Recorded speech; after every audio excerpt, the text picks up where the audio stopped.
What I intend to do today is to give you guys a reminder of the obligation that I am and have been under as a special prosecutor in this case. You know, I took an oath to not disclose any of the testimony that came before the grand jury, to not identify any witnesses or any members who participated in the grand jury proceedings. And I have zero intentions of violating that oath. What I think I can do, though, is in the interest of the media interest in this matter, and more importantly, because of the public's lack of understanding of the entirety of the facts and circumstances surrounding this matter, as well as my own desire to want to be as transparent as I possibly can. What I do intend to talk about today involves the information that was passed on to me and my team from the Omaha Police Department. And this information would have been prior to the actual grand jury convening and the members of the grand jury receiving certain information. So I want to be very clear. There's nothing about what I intend to say today that is intended to implicate testimony that was presented to the grand jury or the identity of any of those witnesses.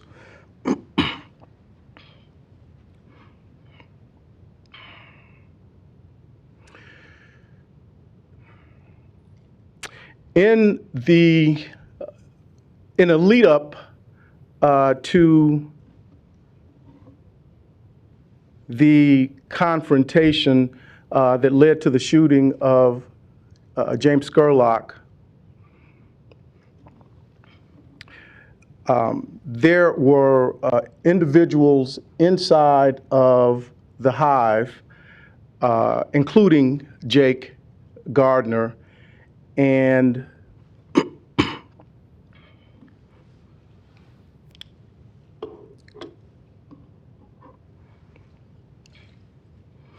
the Omaha police investigation passed on to the special prosecutor's office demonstrates that Mr. Gardner was in there with other individuals, and he was in there with firearms, including a shotgun and 3 handguns.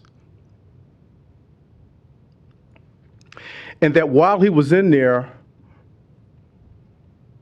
he was engaged in text communication with, I can't characterize the relationship, but he's engaged in communication with individuals who are apprising him of the developments that are taking place in downtown and in the old market and moving towards the Hive and the Gatsby.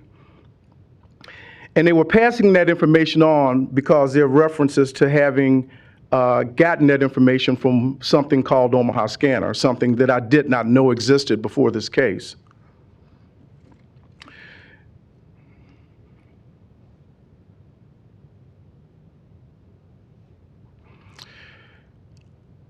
As the crowd moved closer from the 13th and Harney area, which, as I understand it, depicted individuals inside of the architectural firm located right on the southwest corner of 13th and Harney. The video evidence demonstrates that the lights were turned off inside the Hive. They were previously on, and then they were turned off. The text messaging and Facebook messaging to and from Jake Gardner makes multiple references to anticipated looters.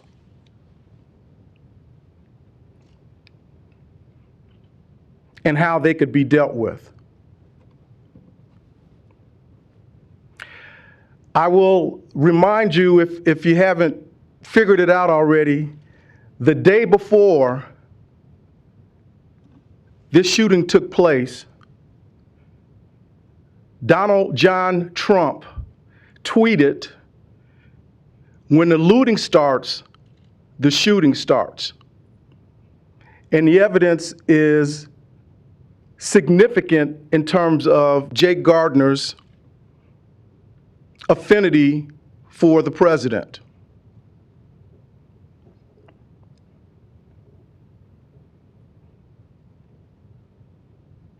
Well, Jake and others sat inside of the Hive, or Gatsby, or a combination, with the lights off.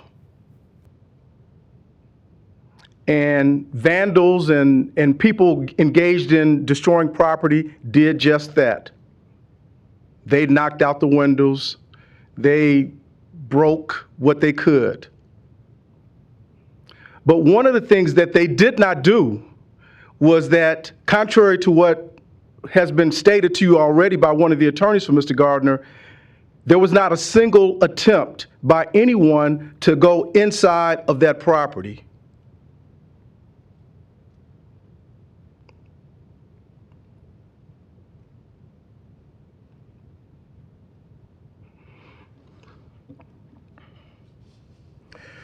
So, to the extent that Jake Gardner had set up an ambush inside his business, waiting on a looter to come in so he could light him up, and that particular objective was thwarted by individuals not coming in, it would be understandable that Mr. Gardner would have had some frustration about sitting back and watching the place that he was renting be destroyed like it was being destroyed. But at some point, he and the others emerged from the interior of the business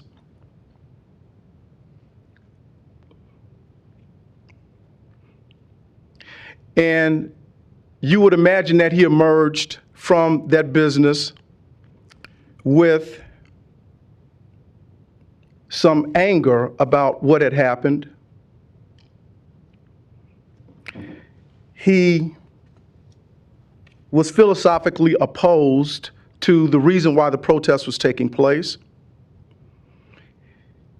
He stayed inside of his business while it was being vandalized in the hopes of executing another plan.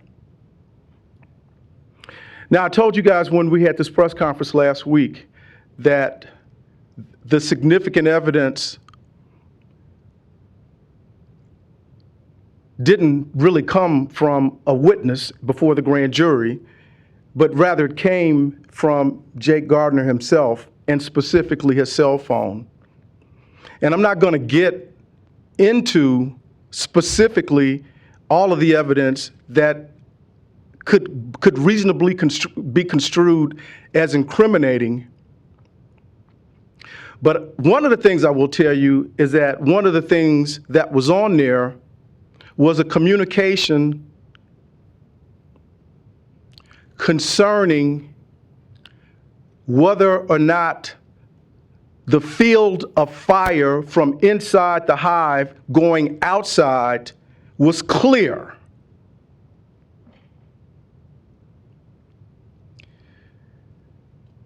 That evidence is completely supportive of an intention to use a firearm to either kill or to cause serious bodily injury to whatever looter might have decided that this was a good idea.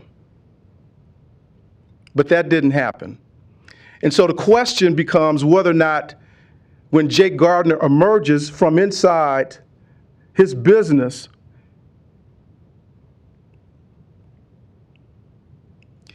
whether he has a state of mind that is consistent with utilizing deadly force, such deadly force that is evidenced by his own communication, or whether he came out and was just simply assessing what he's going to do about the damage to his property.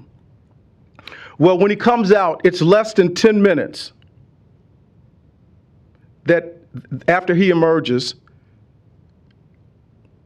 that his father ends up confronting an individual who was videotaping someone attempting to damage an adjacent business.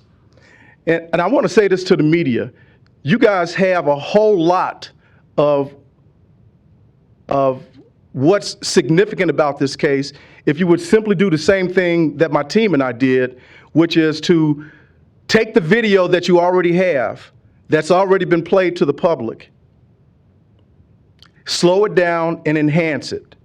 And you can see that this entire confrontation didn't start with David Gardner being pushed down. That was in response to something else.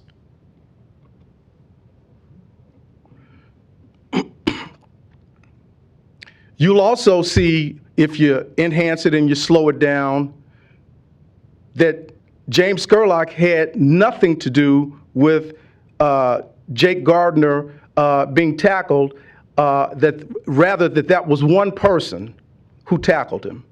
And it wasn't James Scurlock, and it wasn't anyone associated with James Scurlock.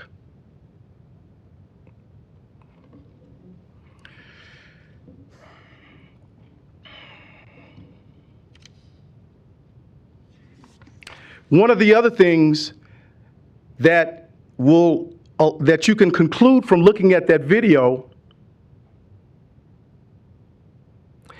is that after David Gardner was knocked down and Jake Gardner started heading towards him, he didn't go over to help his father up. He was going after the person who logically would have appeared to have knocked his father down. And the person kind of took off in a trot. And Jake Gardner abandoned that pursuit. And one of the first things that happened after that was that Jake Gardner ended up in confrontation with James Scurlock.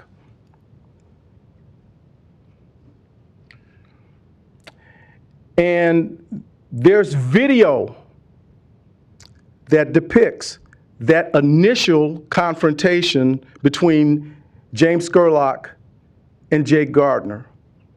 Now, I will tell you that that initial confrontation between them is not picked up on the high video because it is out of the field of capture, or whatever the terminology would be for a videographer. It's not depicted on that video. It starts, though, in that far right-hand side of the video, that grainy black and white video that you already have. But that video was provided to the Omaha Police Department by an individual who was down protesting and happened to come around the corner, and they captured that initial confrontation between Gardner and Scurlock. Now, it's been stated that this is a clear case of self-defense.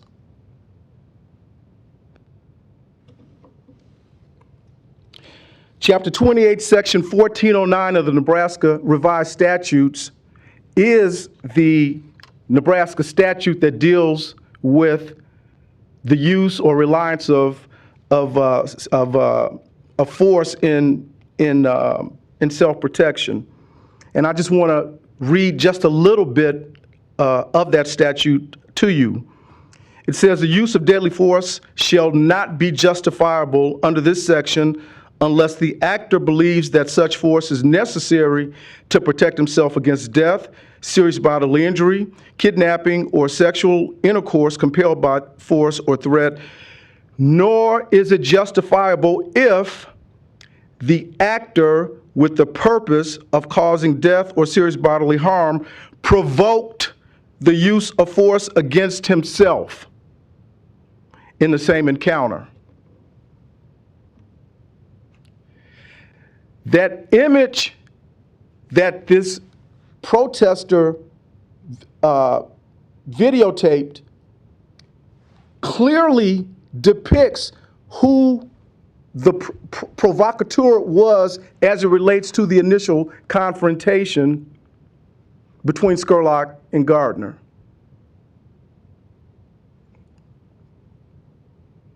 And I'm not talking about testimony, but I'm talking about the law. I gave the grand jurors the entire statute on the use of self-defense or the use of force in connection with self-protection or self-defense.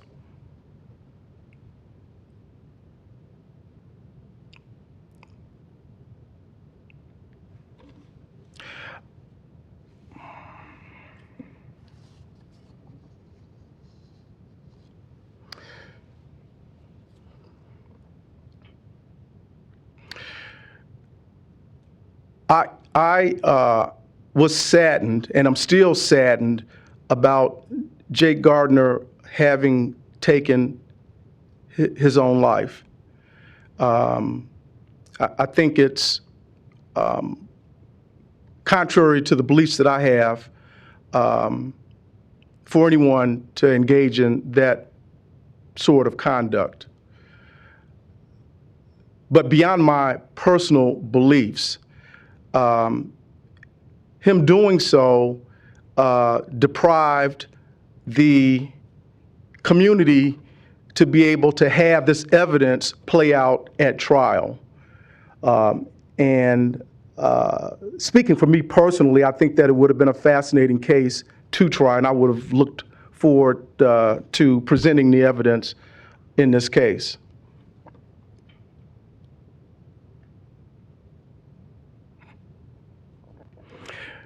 But I thought it important for you all to have a more complete understanding of the facts, to put into context how the grand jury could have come to the decision that they did. I'm not suggesting anything about testimony or witnesses who appeared before the grand jury, but I can assure you that the information that I passed on to you, which comes from the investigation of the Omaha Police Department, is generally consistent with an understanding that the grand jurors would have had about this matter.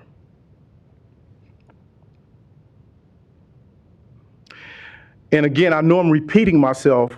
I'm not intending to identify anyone who appeared in front of the grand jury. But Mr. Dornan or Mr. Monahan stated that one of the tragedies was that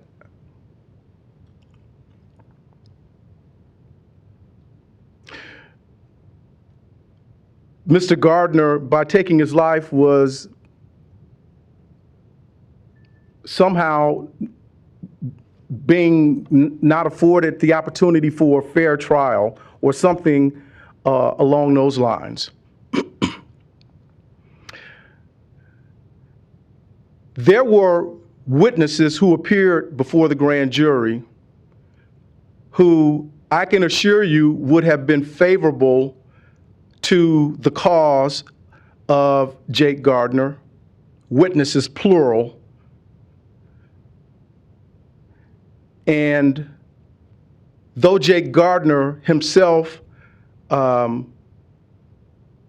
a Fifth Amendment right against self-incrimination and understandably did not appear and was not asked to appear in front of the grand jury, his videotaped interview with the Omaha Police Department was played in full for the benefit of the grand jury. And at the conclusion of all of the testimony from all of the witnesses, the grand jury was apprised of what most lawyers and judges will fully understand to be an instruction on them assessing the credibility of the witness based upon the evidence that they have heard and seen and what that witness has had to say about what those events were. They were given a credibility instruction.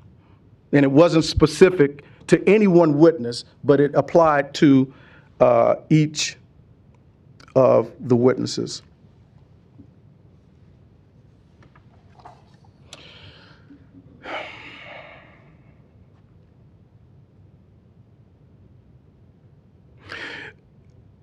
I was having lunch Monday after having on Monday, I was having lunch, and it was with two people whose insight and wisdom I greatly appreciate. And one of them said to me, you know, this is just a ridiculous tragedy. You have two families devastated by the loss of a son or a brother or a father. But that's what hate produces. And I share that comment with you because I find it to be profound and apropos as it relates to this entire tragedy.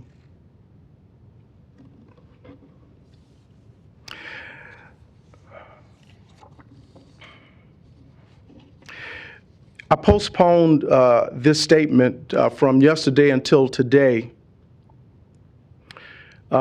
in the hopes that I would have a report from the, I believe it's Hillsborough Police Department in Oregon, basically detailing their reporting and findings as it relates to Jake Gardner's suicide. I have not received that report and simply decided to go forward and have this statement with you guys today in the absence of having had that. But I want you all to understand and to understand clearly this statement is my last statement concerning Jake Gardner and James Scurlock. I do not intend to answer any questions today because I'm needing to be careful about my grand jury oath. But I think I've shared with you the information that is relevant to this investigation. And as famed radio journalist used to always famously say at the end of his broadcast, and now you know the rest of the story. Thank you.